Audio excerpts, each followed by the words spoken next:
Staying with that positivity, I have another guest who is joining me on Urban Debate this evening. He's the founder of Gurukulam, the Khushiyon Wala School, which literally translates to the school of happiness. Nowadays, education has become synonymous with stress. It's almost like a rat race to see who will finish ahead of you. But my guest this evening, Uddeshya Sachan, does not believe in those outdated ideas. His school is all about giving students access to quality education. Uddeshya, thank you very much for joining us here on Urban Debate and welcome to the show.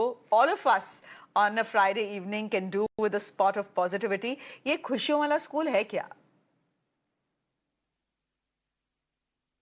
Ma'am जहाँ बच्चे जीना सीख जाए, जहाँ बच्चे को आने का मन करे, जाने का मन ना करे, जहाँ वो रहना चाहें और अपने आप को एक्सप्लोर कर सकें, वही खुशियों वाला स्कूल है।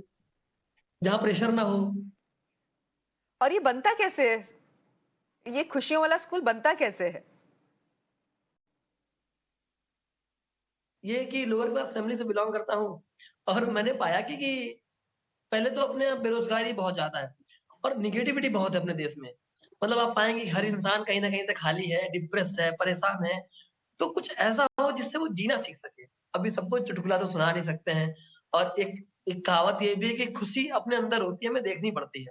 अगर कोई राह दिखा दे तो बड़ा आसान हो जाता है। तो मुझे लगा कि एक ऐसा स्कूल जो लोगों को जीना सिखा दे, ऐसा स्कूल बनाते हैं।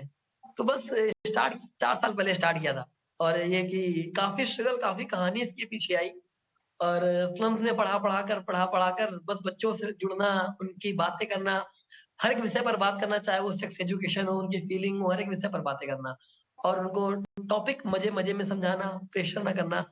इस तरह से खुशियों वाला स्कूल डेवलप हुआ और इसके पीछे की लंबी कहानी है कि लोअर क्लास फैमिली से बिलॉन्ग करता हूँ। पिताजी मेरे टेलर हैं और मम्मी हाउसवाइफ हैं। तो जब कई जगह जॉब के लिए अप्लाई किया 10th में काफ़ी अच्छे मार्क्स आए थे मेरे, वो रट्टा मार-मार के। लेकिन जब जॉब के लिए गया तो कहीं स्किल्स नहीं थे। जब स्किल्स नहीं थे तो अब एक मिडिल क्लास फैमिली में पिताजी बोलते हैं, "बेटा पैसे कमाओ, हम तुम्हारा नहीं देख सकते हैं अब।" तो ये हुआ कि भाई पैसे तो कमाने पड़ेंगे। एक दो फैक्ट्री-वैक्ट्री में गया काम-वाम देखने के लिए और ये था कि एक आइसक्रीम फैक्ट्री में गया था। एक ही दिन गया बस काम करने, तो जब वो फैक्ट्री में हाथ डाला था ना, बर्फ फैक्ट्री में एकदम आइसक्रीम में तो हाथ ठंडे जल रहे हैं। तब सोच रहा हूँ यार इसीलिए पढ़ाई की थी क्या 15 साल तक? कितना बर्डन लिया, मर-मर के जिया, इतना बैक और कोर्स किया, इसीलिए किया। दिमाग में बड़े सारे सवाल आए।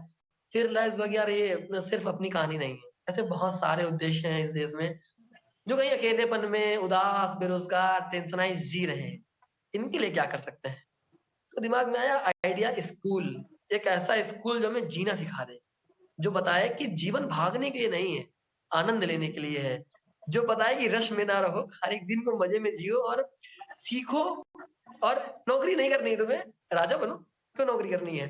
तो इतने सारे फैक्ट्स दिमाग में आए तो लोअर क्लास फैमिली से बिलॉन्ग करना, फिर एक रेंट के प्लेस पर पढ़ाना, 4 साल का स्ट्रगल, फिर बहुत मेहनत के बाद 1.5 साल पहले कि स्कूल खोल पाना, जहाँ बच्चा आना तो चाहे पर जाना ना चाहे।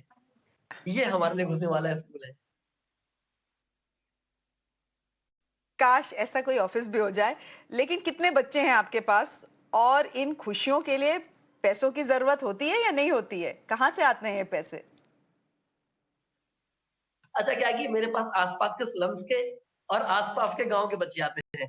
तो अराउंड 150 बच्चे आते हैं और होता क्या है कि बच्चे हाँ। सुबह से शाम तक मेरे पास रहते हैं। सुबह से ये कह सकते हैं सुबह 5 बजे आते हैं, योगा, मेडिटेशन करते हैं, थिएटर करते हैं। तो होता है ना कि एकदम माहौल बन जाता है। हरे कृष्णा, हरे रामा कर रहे हैं, मज़े कर रहे हैं, फिर घर चले गए, फिर आए, फिर पूरे दिन रुके, फिर घर गए। शाम को घर चले जाते हैं अपने-अपने, बस्तियों में वापस चले जाते हैं क्योंकि 23 साल की उम्र है मेरी और फिर 150 बच्चों को पालना इज़ बिग थिंग। तो ये हो जाता है कि मुझे महीने में कुछ लोग डोनेशन कर देते हैं। किसी ने 300 किसी ने 400 किसी ने 500 शुरुआत किया था तो कोई पैसा नहीं था मेरे पास, 4 साल पहले। ये तो 1 साल पहले से लोग जानने लगे कि ऐसा कुछ हो रहा है। तो एक अमाउंट डेवलप किया, उस अमाउंट से यहाँ का रेंट, टीचर्स की पेमेंट, ये सारा कुछ मैनेज करने लगे। और एक बड़ा विज़न लेकर काम कर रहे हैं और ये कि जब डोनेशंस आने लगे तो हमें थोड़ा मेंटल रिलीफ मिला, काम और अच्छा होता गया और अभी जो खुश बच्चे हैं इनकी संख्याएँ भी बढ़ रही हैं और ये वाक़ई में कुछ सीख रहे हैं कुछ ना कुछ। चलिए उद्देश्य, आपके प्लान्स बड़े हैं, आपका उद्देश्य आप अचीव करें, ये हमारी कामना है आपको। Thank you very much. और जब ये सारे खुशियों वाले स्कूल बन जाए तो एक खुशियों वाला ऑफिस भी बना दीजिएगा। Thank you very Much, Udesh, for joining us on this broadcast, and all the very best. And thank you for spreading this positivity on the show this evening. On that note, I'm taking a break on Urban Debate. The big news of the